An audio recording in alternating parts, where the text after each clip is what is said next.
Okay, let's start. And Pascal has already started to wish everybody good day. So a good day to everybody. And I really hope that we can get as much out of this really important information session co-hosted by the Guild of European Research Intensive Universities and the African Research Universities Alliance. And I want to extend a special welcome to Dr. Obed Ogega, who's the Senior Program Officer of the African Academy of Sciences and who's really supporting this program, and we'll hear from him in a short while. But first, let me just briefly explain the rationale for this event. The Guild and ARUA have had a very strong collaboration since 2018. So the Guild represents 21 research-intensive universities in Europe. The African Research Universities Alliance represents 16 research universities in Africa. And we have both come together around a shared conviction that our major global challenges can only be addressed in partnership, and in a partnership that must extend beyond a single continent. And Africa has got a particular place here because when you think about the future and when you think about our future demographic developments around the world, then Africa clearly is the continent where the demographic growth is going to be strongest, and so that it's impossible to imagine that we will be able to embrace our challenges and overcome our challenges over the next decades without Africa being a full partner there, and that works for science and it works for other areas. And so what's important to both organizations is the principle of equity between partners in those scientific relationships, and for that it's really important that the science base, not just of Europe but also of Africa, is strengthened. And so we have developed a very careful list of policy recommendations to policymakers, both in the European Union and in the African Union, to ensure the scientific capacity of Africa and of African universities is enhanced at all levels, whether it's research administration, whether it's PhD students and doctoral programs, whether it's early career scientists, or whether it's the creation of clusters of excellence, so that we can really strengthen that research base and ensure that we can address global challenges effectively together. And so from that perspective, we really welcome the ARISE pilot program. It is still a pilot program, but because we're so committed to this point of strengthening research capacities, it's really important to us that the ARISE program is a success, so that we see in the future a program like the RISE program on a permanent basis, on an annual basis, and on a much bigger scale. But for that, we need to ensure that this first pilot call is a success. And I can already see when we look at the call for applicants, that it's an incredibly impressive pilot program. There are a lot of things that we recognize in Europe that are really important for outstanding frontier research. There is a clear dedication here to groundbreaking science. There's a real commitment here to high risk and high gain research. And it's also really notable that just as in Europe, we're now developing a much greater preparedness to ensure that all our publications are open access, and that there's a genuine gender balance, both in the research team, but also that we think about gender in the way that we articulate our research questions and challenges. And of course, again, we see that really reflected in the ARISE call. So it's a really phenomenally important call. It's a really interesting call. It's a milestone, but there is an important policy context to this. And for that reason, I just want to invite Laura Royer, who is a policy officer at the Guild, to just give a very brief outline to the policy context that is also in the ARISE program. Laura, the floor is yours. Yeah, okay, good. So good afternoon, everyone. So I'm Laura Royer, I'm policy officer at the Guild, and I will give you now a brief introduction to the policy context around the ARISE goal. And so the reason why we think it might be interesting for you to discuss the policy context now is that You might have seen that the guide for applicants, in the guide for applicants, that your proposals should be taking into account the priorities of the AU-EU high-level policy dialogue on science, technology, and innovation. So there is a clear reference to the policy frame around the call. And but before even going to these specific priorities for science, I just wanted to give you some information on the broader cooperation framework between Africa and Europe, to understand a little bit like more also where these priorities for science come from. So importantly, the political dialogue between Africa and Europe has been framed by a cooperation platform or cooperation framework called the Africa-EU Partnership since 2000. And in practice, it translates into summits between the EU and the AU to discuss and establish joint political priorities between the two continents. And I'm not going through now all the history of this Africa-EU partnership, but the most important parts for us or for you as researchers is probably that first of all, in 2007, during the second EU-Africa summit in Lisbon, the participants agreed for the publication on a joint Africa-EU strategy, which sets out the strategic priorities for the two continents. And in this strategy, which is very broad and encompasses lots of different areas stemming from trade to research, education, and so on, research is really recognized as an engine, as a tool for promoting human and social development, for promoting agriculture and food security, and perhaps the most important, really in the context of this call, the development of knowledge-based societies. No? So that was the first milestone in a way, which is very important because these are priorities that were jointly agreed between the two regions. And so that's on the one hand. And on the other hand, the other important thing that you might wish to know about is that during the fifth summit in Abidjan in 2017, the participants agreed to really focus the summit on youth in a way, as a way to invest for accelerated growth and sustainable development. And from this summit, a declaration also came out, which also sets out some priorities for AU-EU cooperation. And here again, we have really this focus, this emphasis, no, because it's really the first priority on investing in people. And this investing in people includes education, science, technology, skills development, which is, of course, very, very much where we are within the framework of this ARUA goal.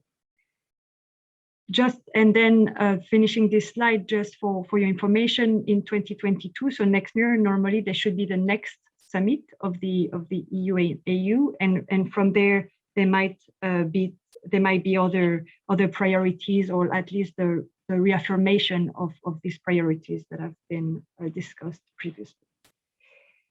So this is for the joint strategies and priorities between the EU and the AU, but there are also unilateral strategies that were published by both sides, so both Europe and Africa sides, that I would like just to touch upon quickly because they, in a way, echo and dialogue with these joint priorities.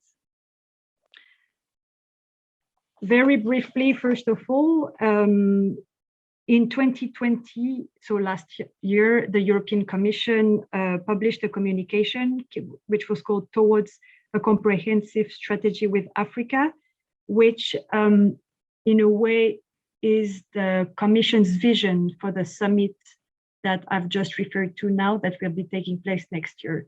And so in this document, the European Commission identifies areas of cooperation, so 5 areas of cooperation between Europe and Africa. And one of these areas of cooperation is a partnership for sustainable growth and jobs. So here you see you have again this emphasis on sustainability and on job creation.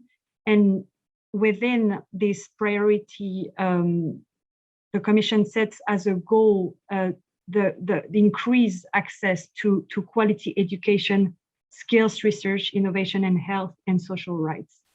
So this, of course, echoes very much the elements that were published before, that were agreed upon before. And on the other side, we have this even much more massive and comprehensive document that was published by the AU, so before in 2013.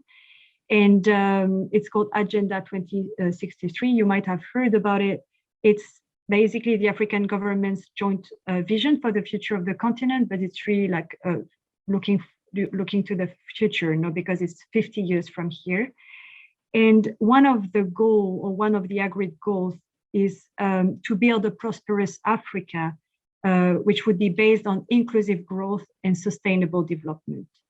And this will be taking place through the training of well-educated citizens and skills revolution underpinned by science, technology, and innovation. So I think what you can really remember from this is that from the beginning, the focus, or the way research is embedded into this broader EU-Africa partnership is really through like development of sustainable societies and inclusive growth, sustainable growth.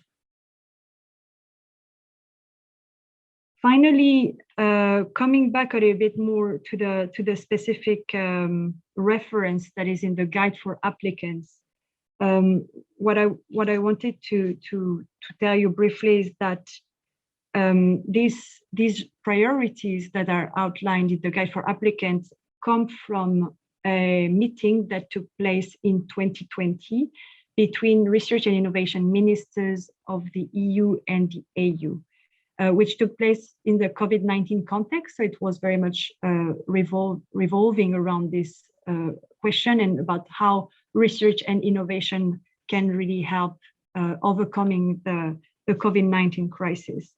And during this meeting, they also agreed and identified key areas of research and innovation cooperation between the two continents. So these are the 4 areas that are outlined in the guide for applicants, as you might remember. So there is public health, green transition, innovation and technology, and capacities for science. And capacities for science in particular is very interesting, and is like also a little bit like an umbrella element for others that covers, as Jan was mentioning just before, open science as a priority, developing capacity for science advice for policy, improving the gender balance in research and innovation, and finally, last but not least, human capital development, which here again echoes the strategies, or the broader strategy that refocus on this role of research as a way to develop sustainable societies, and investing in people. And this is the context in which the ARISE call was developed. But now I think I've already spoken enough of policy. Let's give back the floor to Obed Ogega, who will be giving a more detailed presentation on the call, and after will be available to answer the questions you might have. The floor is yours, Obed. Thank you very much, Laura and Jan, for that very useful foundation or framework for the presentation today. My work becomes easy now that the policy framework has already been elaborated. And I appreciate that. Thank you very much. So allow me to share my slides.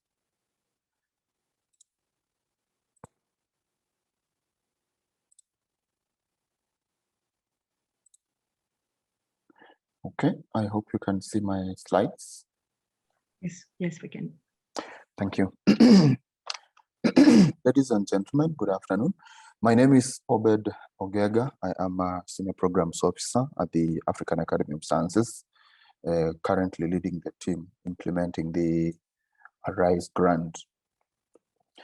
So perhaps just some context so that we get to understand the African Academy of Sciences and the framework, or the foundation that then inspires the design of the ARISE call.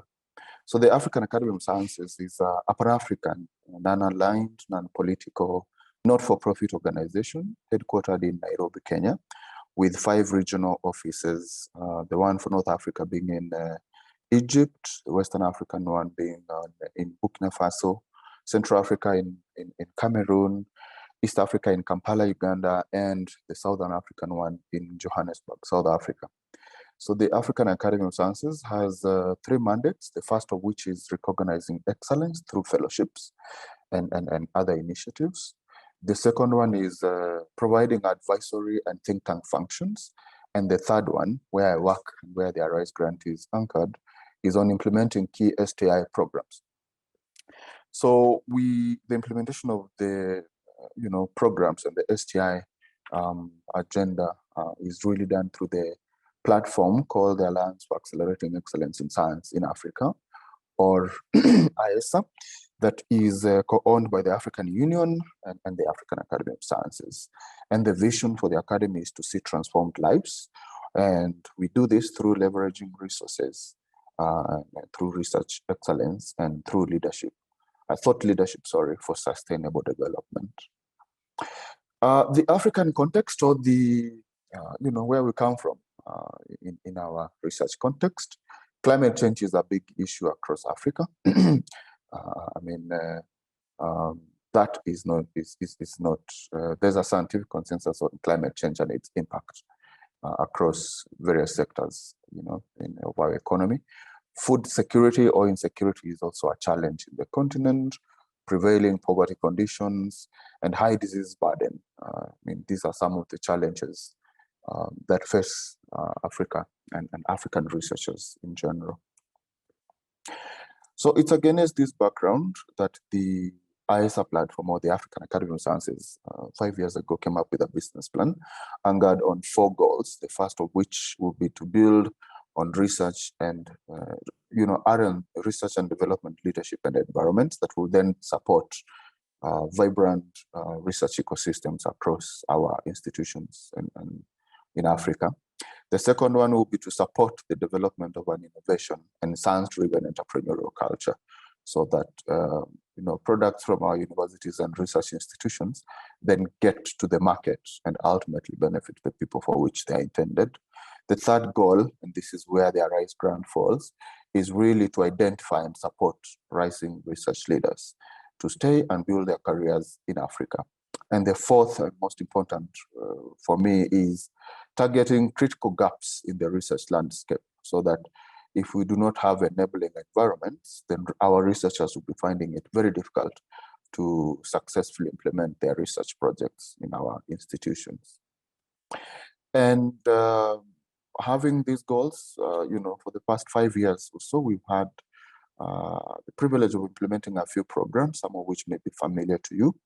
And I would focus on the Rising and Emerging Leaders strand, where the ARISE grant is. But basically, these are postdoctoral fellowships, but also research support initiatives for early career scientists in general, as we work with them towards being established researchers on the continent. The idea is, Laura talked about the Agenda 2063. The idea is that we need to create a critical mass of research leaders that are then going to provide the scientific evidence that we need in response to Africa's immediate and future developmental priorities and challenges. And we are glad that we've been able to do a few, contribute quite a number of cohorts into this critical mass that we talk about over the years. And the ARISE grant is a welcome addition to this. And we're really looking forward to getting to see the cohort that comes up and the interesting projects that they'll be implementing as we go forward. Okay, we don't do this alone. We thrive on partnerships, and we really appreciate the support that we get from institutions, regionally or even globally, that are really working together with the African Academy of Sciences, even as we look forward, as we strive towards achieving the transformation that we need for the continent. Okay, so a bit of a snapshot on where we are, or the funding that has been mobilized so far on the continent. 112 million, at least 112 million. The figures may have changed now. I think this was from early in the year. But the last 5 years or so, an investment of about $112 million has been made on the African continent on various thematic areas. And the countries marked in blue are those where we have a strong footprint. This is particularly one of the reasons why in the ARISE grant, we made it deliberate. We deliberately set out to try and provide at least 40 grants in at least 40 countries, so that the countries in gray that number gets to reduce, so that we don't leave anyone behind. I'll be talking about that in a few shortly. So in terms of the expectations for our research leaders, then there are a few things that we expect our emerging research leaders to achieve in their fellowships. And the first of which is really the need for these researchers to provide or to generate world-class research and innovation. Okay, while our focus is in Africa, the research that is produced from the fellowships that we give must be globally competitive, even as it is locally relevant. The second expectation is that our emerging research leaders should be, prudent financial managers, so to speak, so that they are able to provide that research leadership to the younger generation coming after them. And that means they have to be prudent in their finances, so that we also have a situation of resource use efficiency for a better or bigger impact. Even as we expect them to do this, we also expect them to grow and progress in their professional pathways and ultimately become the established researchers that they seek to be. We expect them to build networks, intra-Africa collaborations, but also collaborations even outside of the African continent, so that there is skills transfer where required, and ultimately build ourselves and our research capacity as a continent to address our priorities, like I said, and development challenges. Leadership, among other things, and most importantly, a strong emphasis on community and public engagement and communication, so that our research does not end at our libraries and shelves in our research institutions, but that it gets translated and ultimately get to benefit the people for whom the research is meant. So this brings me, having given you a background, or the synopsis of what really inspired the design of the ARISE grant. I'd like to speak a few things for the highlights of the grant. It's still open for applications until 30th of July. I should say that we're doing this in two phases. So the current phase is the expressions of interest, or a preliminary application, if you may. Just a few questions that are supposed to help us filter applications based on the set eligibility, after which then the qualifying applicants are invited to submit full applications. And the grant is supported generously by the European Commission in the tune of about 25 million euros. And we hope to award up to 500,000 euros to at least 40 independent researchers that then supports their research teams to produce the cutting edge research that we talked about earlier. So the main objective for the ARISE grant is to broaden and strengthen Africa's science base. through open and direct continental competition for funding, so that ultimately we contribute to the transformation of Africa into a knowledge-based and innovation-led continent. Okay. Like I said, the target is at least 40 emerging African research leaders across 40 countries, 40 African countries, I should say. And like Laura said, the proposals are open to all African researchers in all areas of scientific endeavor, but reflecting on the priorities of the African Union, European Union High-Level Policy Dialogue, STI. Okay, and most importantly, demonstrate the capacity to deliver cutting-edge research, so that it's not enough to just have a research proposal that reflects on these EU priorities. The idea is that it should be, cutting-edge research, like I said, globally competitive, so that we are able to achieve a bigger impact. And the pilot phase, this grant, like Jon said, is a pilot phase. And particularly for this particular grant, we're targeting people that obtained their PhDs at least 2 years ago and not more than 7 years ago, but with the considerable and demonstrable research leadership experience. I know this definition can be controversial, but I'll need us to focus on the definition in the context of the ARISE grant. One other aspect that we really put a lot of emphasis on is the ability of the PI or the applicant to provide research leadership to the teams, because we'd require that the PIs engage at least 4 master's students and at least 2 PhD students, so that if these postgraduate students are to be mentored and provided with that research leadership that we need, then the PI should be able to, should have the capacity to do so. So that's why we need a bit of considerable and demonstrable research leadership experience, in addition to just having obtained your PhD, for the time period that has been mentioned. And we don't do everything at the African Academy of Sciences alone. We work with others. And among the committees that have been put in place is the Scientific Advisory Committee, which is comprised of eminent African and European scientists that then provide that scientific independence and leadership on the implementation of the ARISE grant. The SAC, or the Scientific Advisory Committee, will be working with reviewer panels on thematic areas, so that ultimately they help shortlist the best candidates to conduct the best research. So like I said, the ARISE grants are implemented in 2 phases. So the first one, the first part of the call is the expressions of interest, which is still ongoing, been open since 18th of June, and we'll be closing on 30th of July. And the idea is that after the expressions of interest, qualifying candidates will be invited to submit full applications. The submission window will be open for about 2 months, after which an expert review process takes place, including interviews, and eventually, if all goes well, the grants are supposed to begin, the fellowships are supposed to begin in April or May of next year.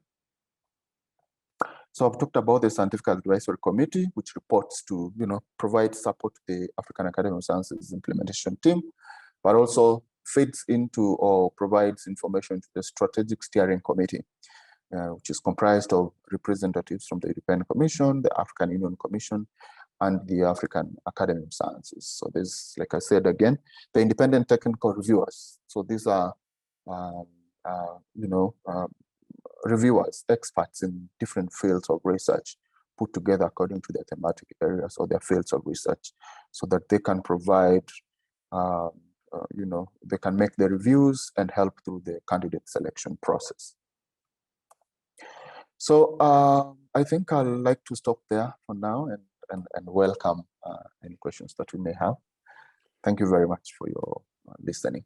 Wonderful, but we already have a rich array of questions here. So maybe start with the one that's got the most votes, which is from Annelien Molotzi, who asked that the call documents say that we need to work out the budget in euros, but the grant portal template is in US dollars. So what should applicants do? Which is the correct one to use? Thank you very much, and my apologies for that. Our system has been very adamant to change to euros, and it still maintains the words USD, even when we required you in the instructions to provide the budget in euros. So please provide the budget in euros, and the full applications template will be better than this one. Okay, thank you. Then the next one is from Amir Patel, who asked whether one can apply for 300,000 euros for a period of less than 5 years, for instance, for a 3-year project. Well, the guide for applicants says up to 500,000 and up to 5 years. So where a particular PI wants to apply for a shorter period, for a shorter, a small amount of money, they're welcome to submit their applications, and then the review committee will make their recommendations based on the information provided. Okay. And can masters and PhD bursaries and scholarships be included in the budget? And the question comes from Dion Miles, because she says that the guidelines only mention a stipend for research assistants, and she quotes, stipends for the principal investigator and research assistants, i.e. PhD and master students who are part of the principal investigator's team. So can PhD bursaries and scholarships be included in the budget? Yes, in that guide for applicants, the master students or the postgraduate students, students in general, are referred to as the research assistants, so that the PI then gets to pay for their stipends. And how you structure the support you give to the postgraduate students is left at the discretion of the PI, subject to the provisions of the host institution. We understand that different institutions do things a little differently. Whether you want to put their costs as direct research costs or other direct research costs or under personnel costs, that will be at the discretion of the PI. So please work with the grant accountants of your host institution and let them advise you accordingly. But yes, the postgraduate students should be supported through the grant. Okay, and then staying with Dion Miles, who asked another popular question where she's really talking about the network building and the intra-African collaborations. Because you say that you want that to promote this as a priority, but at the same time, the guidelines say that, and she quotes again, where cross-country collaborations are established, at least 70% of the research team should be of the same nationality as the host institution. So can you just explain that sort of, is there a tension between the proportion of researchers you want to come from one country, the host country, and the intra-African collaborations? Thank you for that question, and it's an important question. The bottom line is that we are aiming to provide support to at least 40 researchers in at least 40 countries. So if you do a partnership with multiple countries, and say, for example, you apply as an applicant from Kenya, but most of your work will be done, more than 70% of your work will be done outside of Kenya, then it becomes difficult to quantify or to actually say that that research support was actually given to the researcher in Kenya. So the short answer to your question is yes, we encourage intra-Africa or even collaborations outside of the African continent, but provided that most of the work that you propose to do is done in the host country that you propose to do. And partnerships or collaboration can take different forms. Does not mean that, for example, if you're collaborating with a supervisor or a collaborator in Europe, that you actually provide a budget for that supervisor or collaborator to hire staff that are then going to implement your research from that second institution. So provided that most of your research work is done at the host institution, observing the 70% requirement, you can do collaborations, elsewhere, but make sure that observation of the 70% requirement is adhered to. Right. Okay, and then there's a question that was already voted as a great question, which is that, and it's inspired by the UK pulling out some of their international funding. What guarantee do we have that the EU doesn't do the same, and that, in a sense, given the amount of money that's at stake, researchers will be in year 2 of the grant, say, will suddenly be high and dry? That is a good question, and it's unfortunate that the funding from the UK, for example, early this year was a shocker to us. It actually affected the African Academy of Sciences through some of the programs that we implemented. We cannot be sure of what happens tomorrow. We can only ride on the support that we have today and the commitment, which is a strong commitment from the European Commission, that this money has already been set aside, and we are confident that we should be able to implement the program to completion as proposed. So while you cannot preempt, cannot preempt exactly what happens tomorrow, what I can confirm as of now is the commitment that we have from the European Commission to implement the grant as proposed. We hope nothing disrupts that arrangement so that it goes to completion. I mean, such as life, you can't really be sure about tomorrow. But as of today, it looks good. And Obed, if I may add to that, so the EU is an incredibly complex organization, and it takes 27 member states about 3 years to really agree on a budget over a 7-year time frame. So it's very, very complex. But once they have agreed, then in a sense, the time frame for a 7-year budget period is set, and that budget period just started in 2021. So as you said, Obed, it's always, things are always possible in the future. But unlike national governments, where budgets are set from 1 year to the next, in the EU, that's not quite the same. I mean, within this 7-year framework, there are still annual budgets.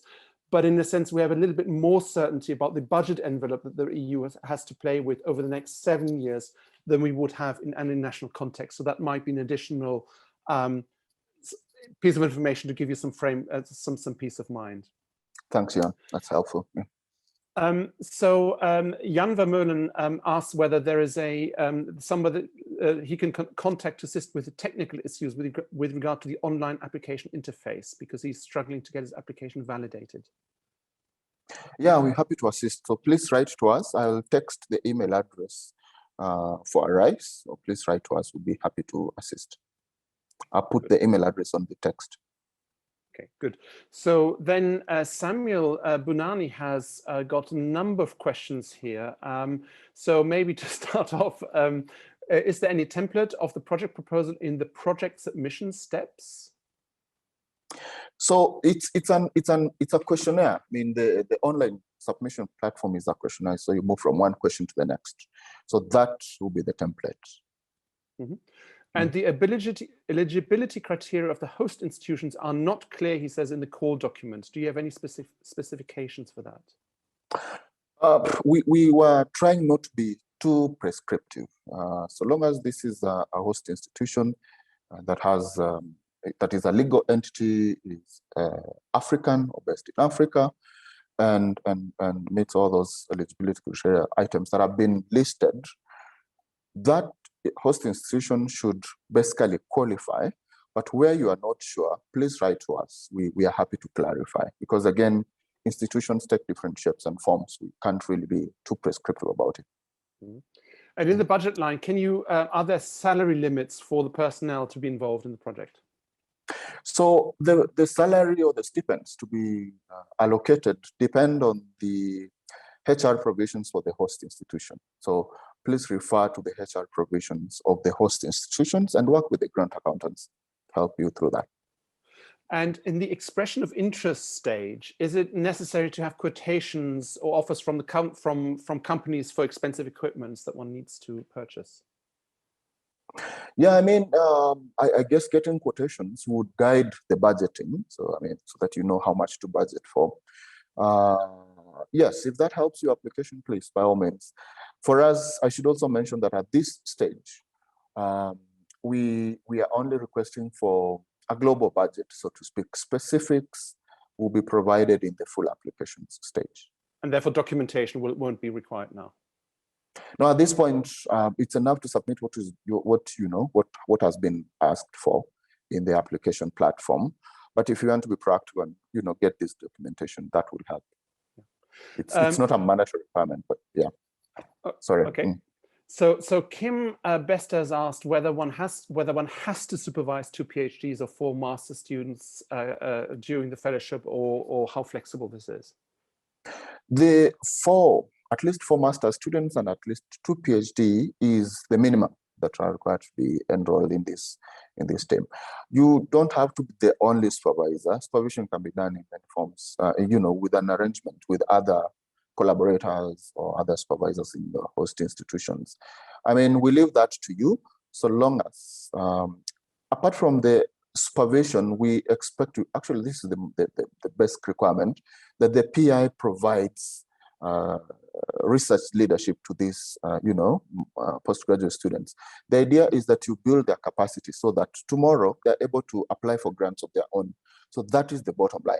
In terms of supervision, you can, you can do this together with other supervisors in your host institutions, but you have to be part of the team. Thanks. Yeah. And so Mohamed Ntala has raised a question that I think one can make a bit more general. So he says, well, he's got his PhD in 2010, doesn't mean that he's completely out. And I think that raised the question about whether there are exceptions, whether, how you account for people with caring responsibilities or maternity leave or whatever. Is there any flexibility in this 2 to 7 year requirement? So the 2 to 7 year is the baseline, but where, for some reason, someone, for example, like you said, took a career break to go and, raise children or maternity leave or things like that, feel free to submit your application and provide the justification for it. Our review panel will look at the facts or the information provided and make a determination. Okay, thanks. Yeah.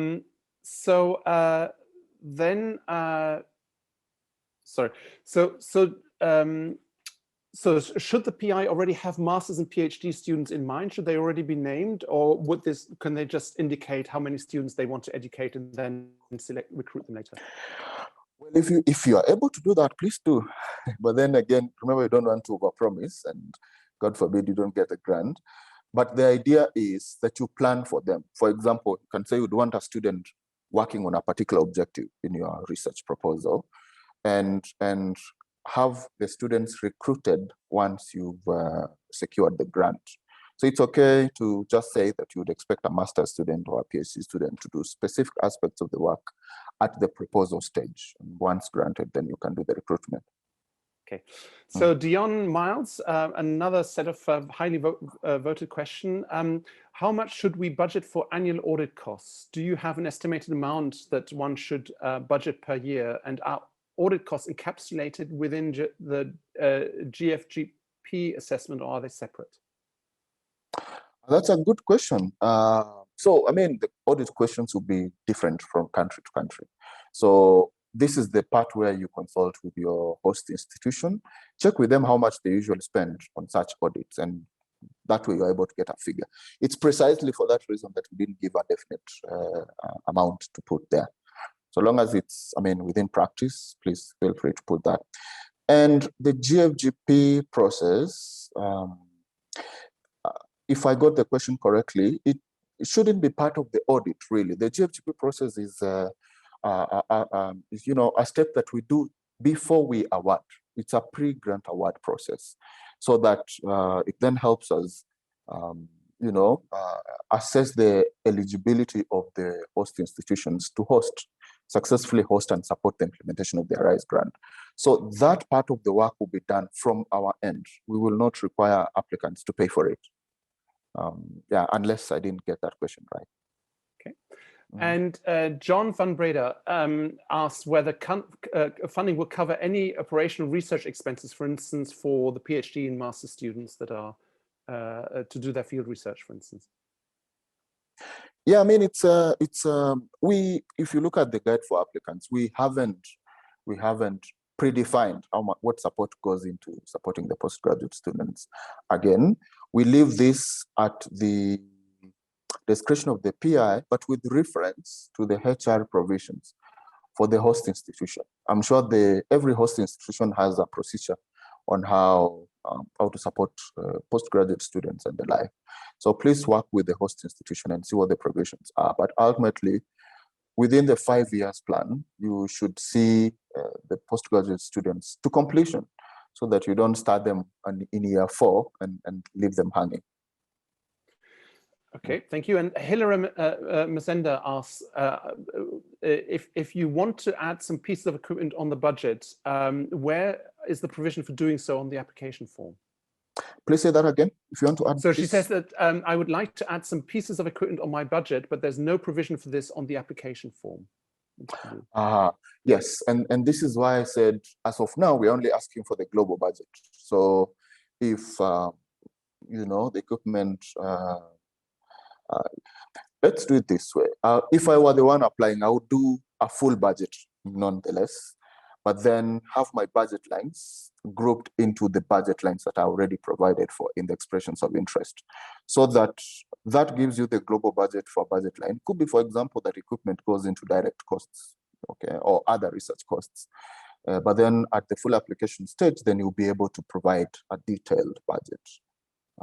Yeah, I think that's how I would handle it. So Jessica Thorne asked a question that I'm sure is on everybody's mind, that I'm sure you expected, which is really around the geographical question, I guess. So the specific question is with regard to the requirement of the grant going to 40 countries. If you're a national of a certain country and working in the host institution of another country, what counts? Is it your nationality or that of the host institutions? And will you only be selecting one proposal per country? That's a good and loaded question, and it's one that we expect.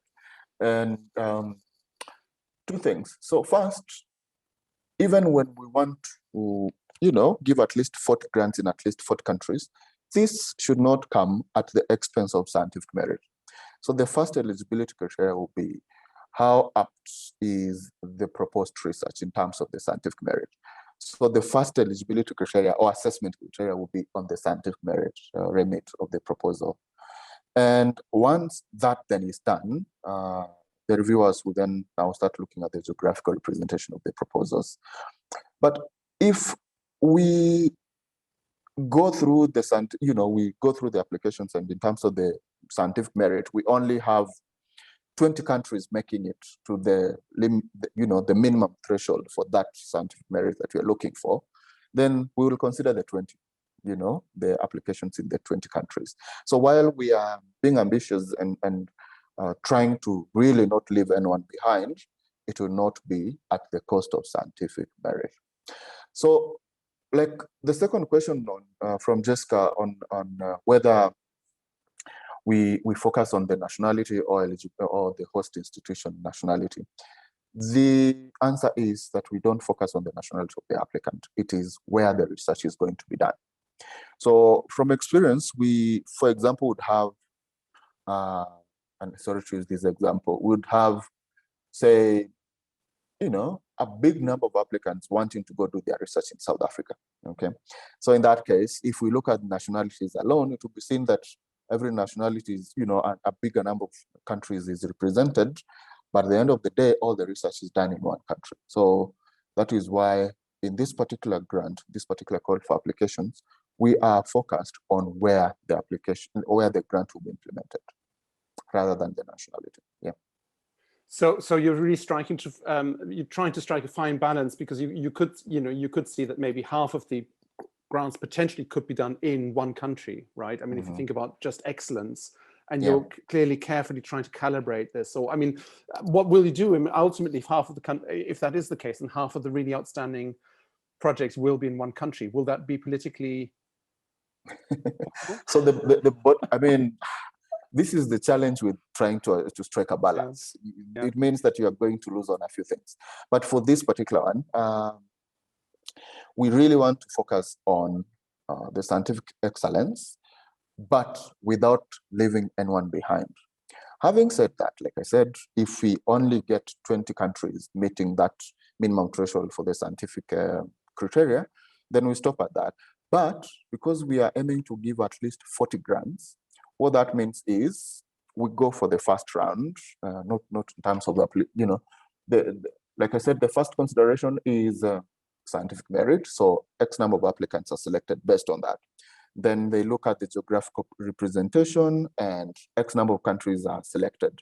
And if by that we don't get the 40 applicants, then we go another round. So it can actually be possible to get more than one grant in one country. Depends on the amount of applications that come. But that is not for me. That is for the review panels and the scientific advisory committee. It's only that from the way I see it, that should be the consideration. And just in relation to this, Fikrimariam Geda is asking whether the PI should only be from Africa. Yes, must be an African national. Okay, good. That's clear. And can we go back to the importance of networks? I mean, you made a really strong point about this, and Amir Patel is asking the question about how important inter-African collaboration is, but maybe you could just expand the general point about the importance of networks and how applicants might how they might think about these collaborations in terms of their grants. I mean, the question of international, extra-African versus African, how they might bring those together. Thank you. The idea really is on leveraging on synergies and strengths. Even within a country, it could be that one university is strong in physical sciences and the other one is strong in social sciences or things like that. So if, logically speaking, if you're able to combine synergies, then you stand a better chance of having a bigger impact in your proposal. So while the desire is that you're able to see this intra-Africa collaboration, again, for the spirit of Pan-Africanism, and also, collaboration so that we get skills transfer, we get to leverage on our synergies, and ultimately stand a better chance of having a greater impact, not just on one part of the continent, but, not leaving anyone behind. However, this is not a mandatory requirement. Okay, we know that it's really up to the PI. If they feel there's going to be value addition by collaborating with someone else from another institution, then they're welcome to do so. If not, no one should feel to be under obligation to do so. It's closely related to transdisciplinarity versus one or a single discipline in terms of research. So if your proposal stands a better chance of benefiting from synergies from other disciplines of research, could be that you're combining maybe physical, biological, and the other forms of, other fields of research, and you feel by so doing, you get a bigger impact or make your proposal stronger, then you're welcome to do so. But that does not stop someone that wants to focus on their own scientific field to propose from that field alone. Yeah. Thank you, Obed. And can I just come back to the previous issue around nationality and geography, because there's a supplementary question that I should have picked up earlier, which is, can a permanent resident who is not an African national, but who has an ID and permanent residency in an African country for over 5 years apply as a PI? This question has been raised a few times, and unfortunately for this particular one, the definition is that you must be an African national. Okay, we hope that in the next phases of ARISE, then we'll be able to open it a little more. But for now, unfortunately, we're focusing on African nationals. Thank you. And Leslie Cornish is asking a question. Can somebody who already has a post in a university take this in addition? So they might then not take the stipend, but they might use the money for students, for instance. It's a good question. It's really good question. So the question is, remember, the grant provides or requires that the PIs commit at least 80% of their full-time equivalent on the ARISE grant. Okay, so it's up to the PI if you're able to do that, take up other responsibilities or arrangements at the university, but still, be able to dedicate at least 80% of your time on the grant, then you can do so. Otherwise, what I see happening is that you can request your university to give you protected time to conduct or to implement the ARISE grant, and then have them hire someone, could be a temporary staff or something, to take off the workload that you would otherwise be implementing if you are full-time employee. So that way you buy, so to speak, you buy your protected time to conduct the ARISE grant. But the requirement, you know, the 80% minimum time commitment on the grant is a serious requirement, and everyone will have to show that. There is a question that adding up salary costs and funding for students results in a budget overshooting the amount of the grant. So that would leave very little support for the project running costs. So can one apply, and it goes back to this question, can one apply for the full award, but over 3 years? But I guess you already answered that to some extent, right? Yeah, I think I did that already. So basically, maybe a quick addition to that is the students, the postgraduate students, should not be seen as a burden, really. It's part of the design of the grant so that there is capacity building. Remember, not everyone can get a grant, but we are looking at, if you add you plus 4 master's students and 2 PhDs, that's a team of at least 7 that are working in this research project. So that already should be, you know, it should be a vibrant research unit if you are in a department, for example. So look at this, don't look at the postgraduate students as just research assistants, but potential people that are going to help you even become a senior researcher, because as you become a senior researcher, there are junior researchers that are coming behind you, and together, then you're able to have a vibrant ecosystem. But like I said, the grant is up to 500,000. How you distribute that really depends on what you're proposing to do. So long as all the aspects of the grant, including capacity building for the students, are catered for. If you can do that in 3 years, please request for 3 years. Otherwise, you have up to 5 years. Wonderful. And there's a great question here also about, in terms of research leadership. I mean, you mentioned it in your presentation that research leadership is really important. What qualifies as evidence of research leadership? It's a good question. Thank you.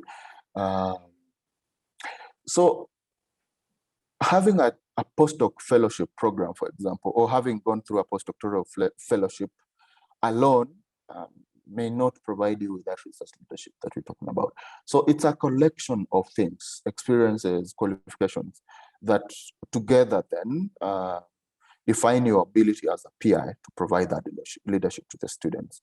So obviously publications come in handy if you've been able to publish significantly, because ultimately one of the outputs of this grant is that you're able to publish. Your students are able to begin to publish things through your leadership.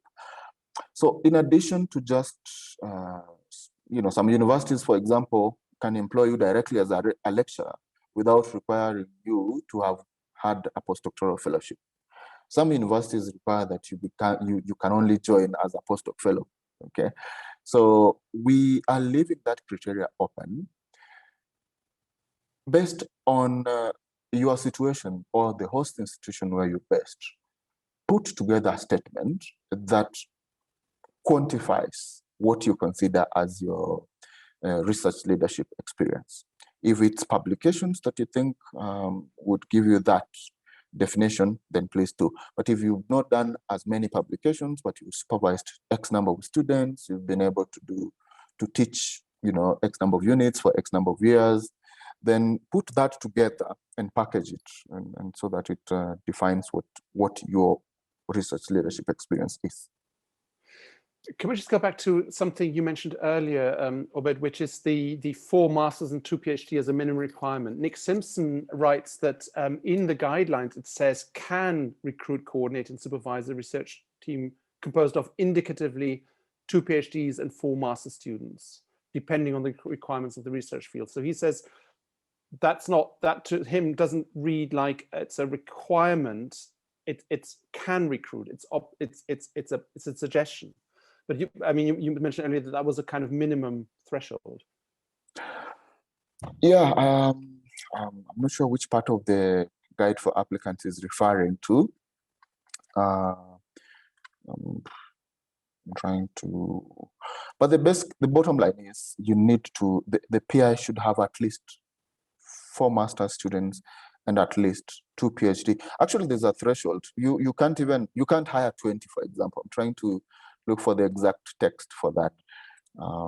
Just 1 second, let me refer to it so that we are on the same page. Yeah, if you go to page 6 at the top, And this is talking about the eligibility of the principal investigator. So please, if you read that thing in full, not just in isolation. So one of the eligibility criterion for a PI, an eligible PI, is that they can recruit, okay, and coordinate and co-supervise. So recruitment, coordination, and co-supervision of a research team should be read in the same sentence. And then 2 PhD and 4 master students, depending on the requirements of the field. Additional students could be considered on duly justified reasons, clearly explained in the grant application, with a maximum of 4 PhD and 8 master's students. So we can look again where this is mentioned, but the bottom line is every PI should recruit at least 4 master's students and at least 2 PhD students. So we can say 2 to 4 PhD students and 4 to 8 master's students, depending on the grant, the proposal that is being submitted. I hope that does not cause more confusion than clarity. Okay. But I'm happy to elaborate. Yeah. Thank you. Oh, but there are 2 questions from participants about whether a partner from the EU is required, and presumably the answer is no, right? A partner from the EU, again, like I said, without defining what that partnership should look like, yes, there is that possibility. You are welcome to form partnerships within Africa or even outside of Africa, so long as, like we said, the 70% requirement.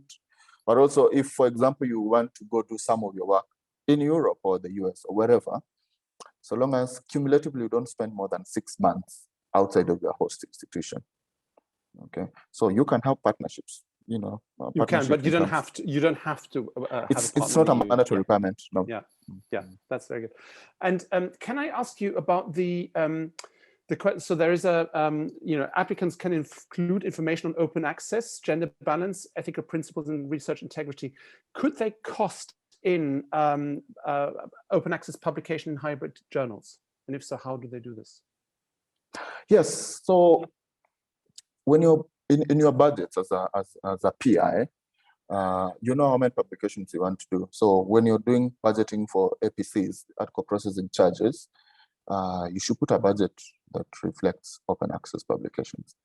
Apart from that, you will also have access to the Eois open access publishing platform, which is an immediate publication platform for all your journal articles.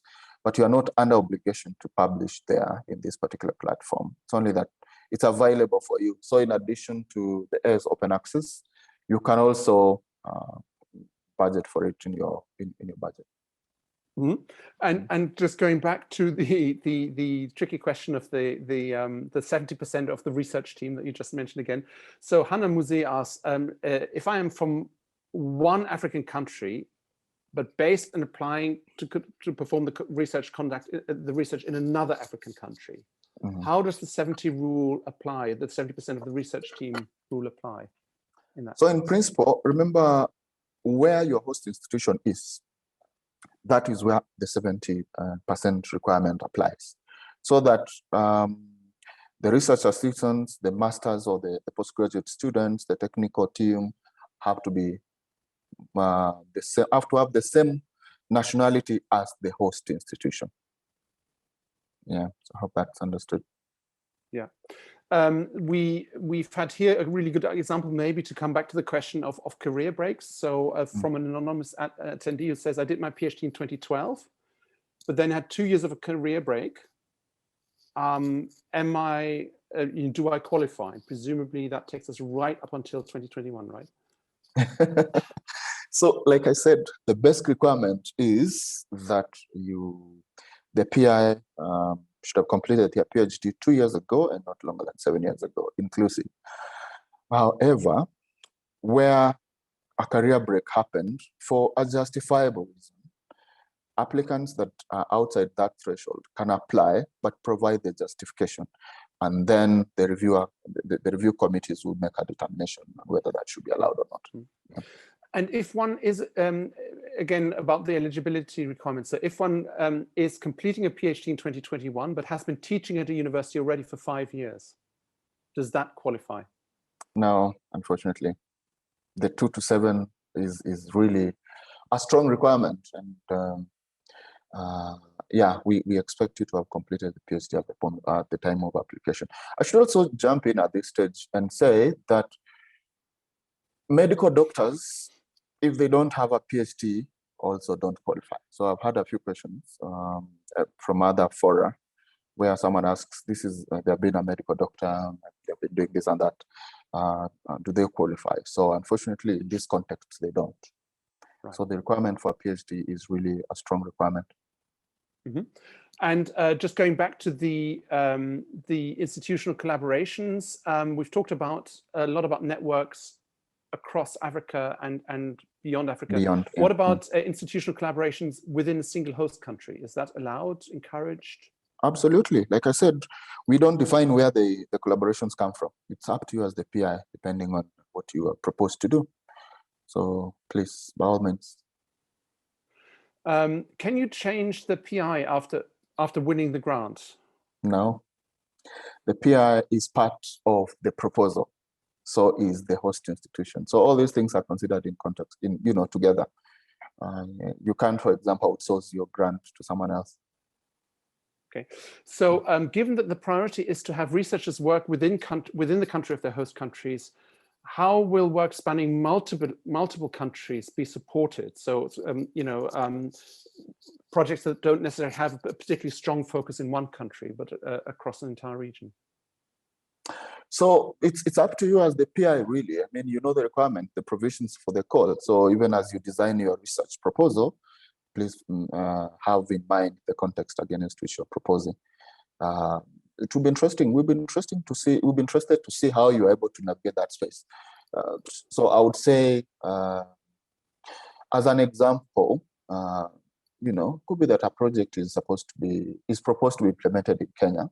So you have your team at a Kenyan host institution, but you're doing some dissemination activities in Uganda or Tanzania or another country or something like that. So in that case, the program implementation team is or meets the 70% threshold, but the fieldwork activities or dissemination activities can be done elsewhere without necessarily having to go set up a team in the other country where your project is being implemented.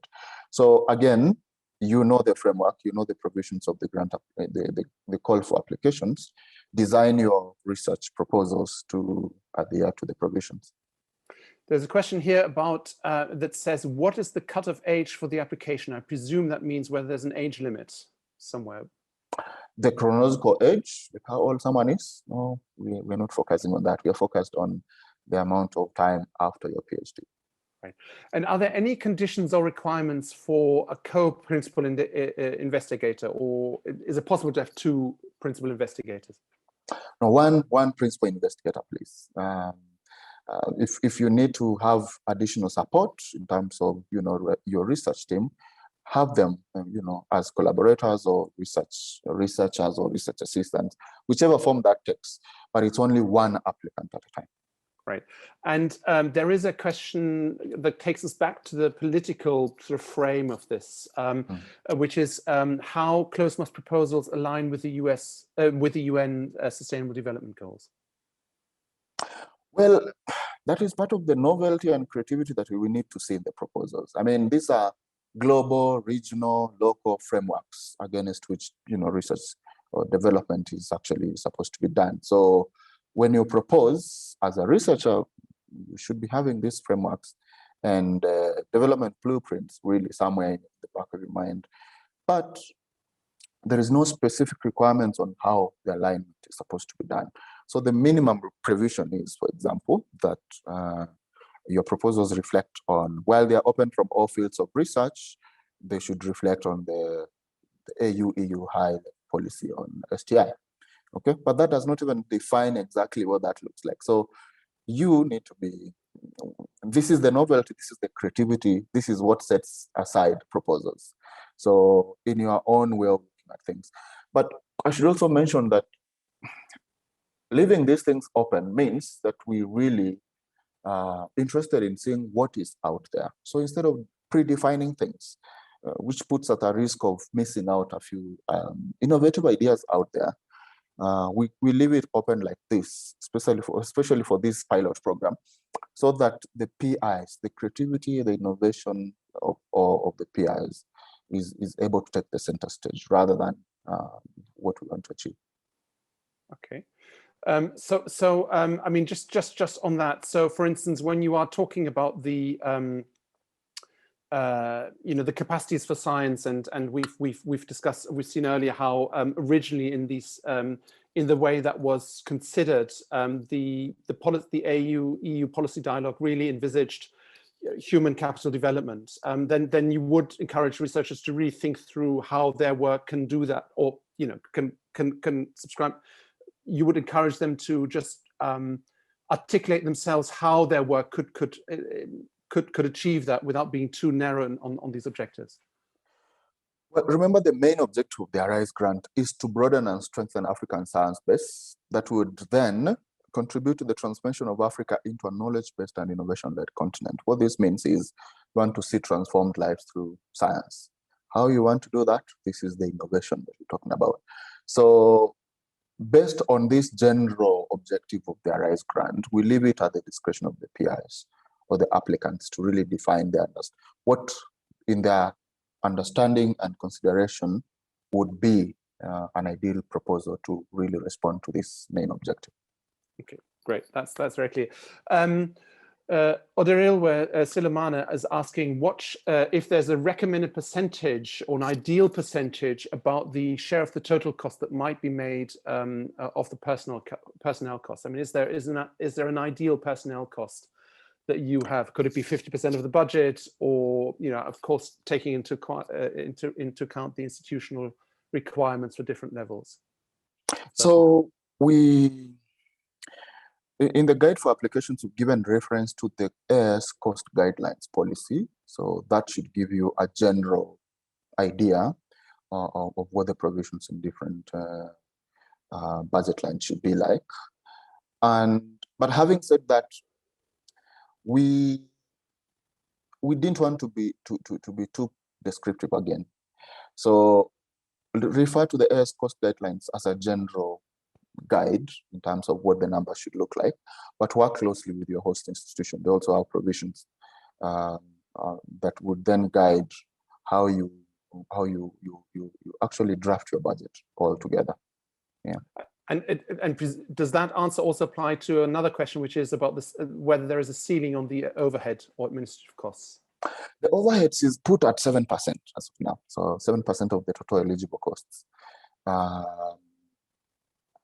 Yeah, so the overhead allowance is one number that keeps changing from one grant to the next, depending on the size of the grant, the donor requirements, and things like that. So for the ARISE, this particular ARISE PP grant, the limit for the overheads is 7%, as provided for. It's there in the guide for applicants. Mm-hmm. So Annalene is asking, Annalene Molotsi is asking, or states that the funding guide indicates that we need to budget for a 3-day meeting during the first, third, and fifth year of the project. Is this meeting related to the African Academy of Science? No, it's related to the ARISE grant. So the first one will be the Inception Meeting. The Inception Meeting is where we bring all the grantees together, I mean, COVID situation allowing, and then it's like a kickoff meeting where we discuss what's required of, the expectations from both sides, from the grantee side and the AIR side, and basically, kick off the fellowships. So that's the first meeting. The second one will be a scientific meeting, where it will be like a midterm meeting where grantees can meet, exchange their experiences. There'll be other aspects of, grant support that will be done, things like science communication or communication support in general, leadership training, and among other capacity building, activities that have been planned throughout the program implementation. And the last one will be the closing workshop, where we meet again, hopefully with a wider audience, and share findings from the grant activities. So those are the 3 meetings that are already planned. I should mention here that this does not take away from you your possibility to attend a conference or conferences or meetings, other meetings that you may want to attend as the PI. So the 3 is the minimum. Please feel free to budget for other meetings that you may find necessary. Do you have this is a question from M. Shihabu. Do you have a particular preference around applications from basic sciences or from applied sciences, or is it entirely open?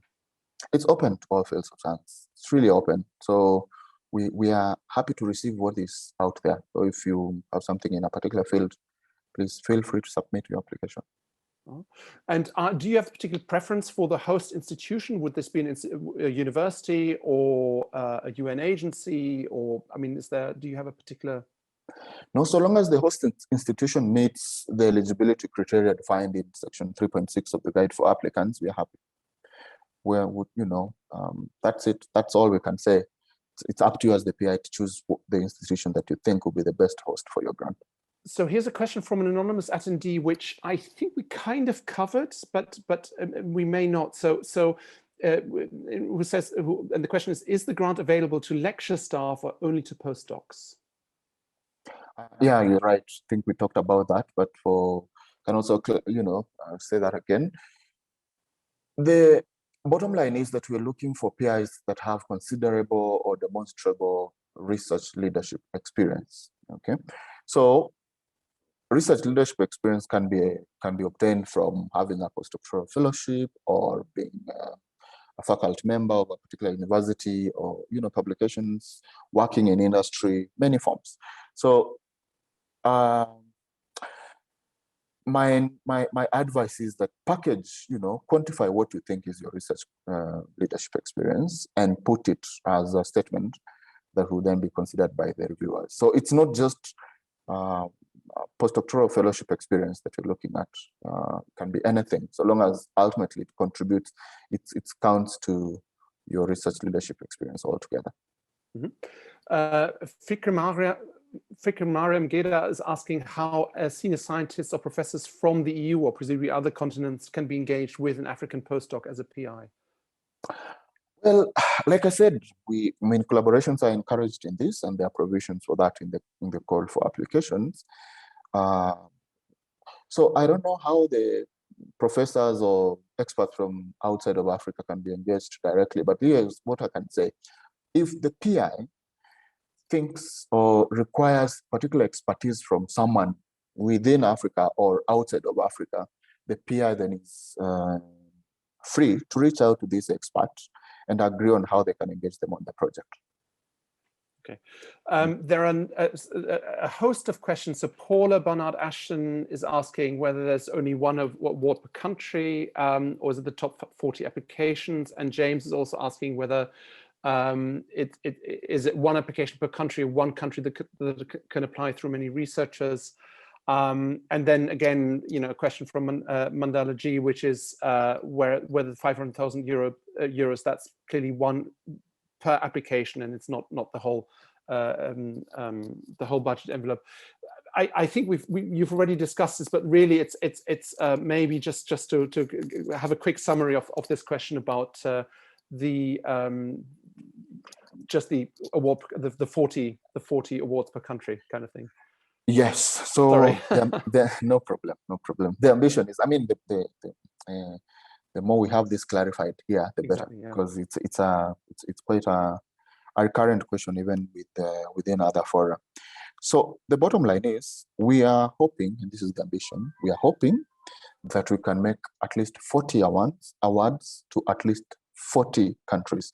And I should say that, no, I'm sorry, let me correct that. 40 awards to 40 researchers in 40 countries. Okay. It does not mean that there is no possibility to have more than one grant awarded to a particular country. Again, it depends on the applications that we receive. So and like I said, the first evaluation criteria is on scientific merit. So if all applications, regardless of which nationality or which country they're coming from, be taken through a review process based on the scientific merit. Okay, so after that, there will be a minimum threshold in terms of scientific merit, below which applications that are, fall below that threshold will not be considered to move to the next stage. So once that scientific merit review or evaluation has been done, then now the geographical representation comes into place, where we see, okay, out of this long list of applicants, what countries are represented. And then, so now the geographical representation is considered.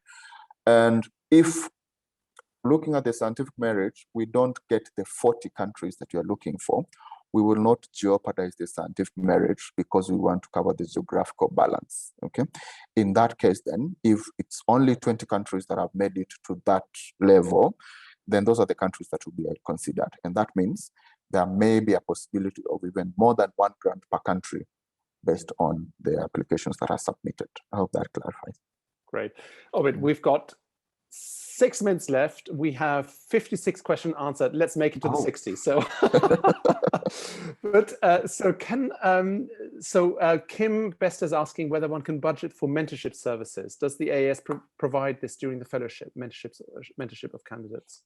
Mentorship is one of those value add activities that we have. The AAS has at least 500 fellows across the continent, and these are experts, highly ranked experts in the field. And so through our mentorship scheme, the AAS mentorship schemes, the ARISE grantees will be enrolled in a mentorship scheme, okay? But I should say that the grantees should not be limited. This is not the only way you can get mentored. If you feel that you can get mentorship from some particular expert elsewhere, and please feel free to engage them, so that the more opportunities to mentorship that you can get, the better. And if that requires a budget allocation, then please do so. But you should know that you will have a possibility to access mentorship at the AAS as well. Yeah. So this question comes back to something we've discussed before, but again, this is so important that it's really important to kind of know what the eligibility is. So imagine a great candidate, an outstanding candidate who graduated with their PhD in June 2014. So might be, I don't know. So will they be ineligible because the expression of interest is in July or of 2021? Or I mean, how flexible will you be in, or do you do it by year? Although the post-PhD period is with reference to the July 30th, is the July 31st deadline for submission. So at the point of submission, you should be within that threshold. If you feel you really have reasons why it should be considered even when you're outside that threshold, like I said, for example, someone that had to take a career break because of one reason or the other, feel free to submit your application and provide the justification. Then the good thing is this is not a decision for me to make. It's done by the review panel. So the scientists, the experts will be able to make that determination. And it's precisely why at this point we actually decided to break this into a 2-stage, so that the reviewer panels are not overwhelmed by the number of applicants that have to go through a review process not meeting the eligibility criteria. So that screening aspect of the expressions of interest is really key. So yeah. Dagmawi is asking what supportive documents should be submitted from the institution as part of the first round of the Eois? So that's provided for. The current guide for applicants that you have is actually specifically for the expressions of interest, or the first round, so to speak. So please refer to the documents that are provided, the list of documentations that is provided. From the host institution, one that comes to mind is a letter of support from your host institution to show that you talk to them and they're actually willing and able to support your grant if you get it. Yeah, the rest, because of time, I'll refer you to the guide for applicants. Great. And finally, to make it to 60, are current master supervised eligible to be added as ongoing projects? Masters, the current supervised? Yeah, are current master students supervised eligible to be added as ongoing projects? I mean, that depends on the PI. If this grant, if this postgraduate student is already doing some particular part of the work, that means unless you're really proposing to do work that is already being done, I don't see how you can engage them. But if that adds value to your grant, please feel free to engage. Okay, so I have to go back to this 2 to 7 years criteria, sorry. So make it 61. So the date, is it the date submitted or the date that people pass the defense, or the date of the graduation? Aha, now that's an interesting question. So when you pass the defense, you will not necessarily complete the process. It's when you, I know sometimes you can complete the process and graduate a year later or something like that. The ideal situation is where you have been awarded that PhD from that university. So from the time when you get awarded the PhD, okay? Officially, if there is anything else that really goes against that definition, that basic understanding of when you get your PhD, this is the part where you do the justification in your application and then to be considered. And then there's a final question, which is, I think, so important that I just have to add it, which is so that it's about the 7% overheads. What if a host institution has a policy of charging at least 10% overheads? Is there a negotiation? How can candidates deal with this? No, on this one, it's fixed on this. One thing that I see people doing is define the allocated services that go into overheads. So, for example, if the cost of supervision or collaboration or whatever is usually bundled into overheads for that university, maybe you want to split those. Because I understand if you work with a grant accountant, they'll tell you that even overheads is still divided into different aspects. So do that so that ultimately the overheads cost is capped at 7%. But if there are other additional investments or costs that the university incurs, then can be budgeted for in different budget lines. Right. Obed, you've been phenomenal, I have to say. Thank you so much for giving us so much focus and really informative content. I'm sure this has been hugely appreciated by all the participants. There are just a very few questions emerging, again, that are left open. I would encourage those who haven't been able to ask, to have their question answered, to tune in on Thursday. I think you have an information session and details are on the African Academy of Sciences website. Yes, absolutely. So on the ARUA, we're having a webinar. It will be a second webinar on Thursday, like you said, at 12 o'clock to East African time. Yeah. East African time. I know you shared a link, but yeah, you shared a link in one of the chat texts, but yeah. I'm posting it again so that anyone that we, unfortunately, if you're not able to answer your question, please either write us, send us an email, or also attend the meeting on Thursday. We'll be happy to respond. Ultimately, the idea is that this call reaches out to as many potential candidates, and that we are able to support you through the application process as much as possible. Wonderful. Thank you so much indeed. Really, on behalf of our two organizations, we're hugely obliged to you for making the time and for giving us so much valuable time. And we share your hope that this will be a really, really fantastic start to hopefully a more permanent RISE program. So all the best to you in making the RISE program the success that it deserves to be. Thank you. Thank you very much. And thank you for hosting together with Laura. We really appreciate this. Thank you. Thank you very much to all the candidates. And thanks for attending, everyone. Thank you. Bye-bye. Bye. Bye.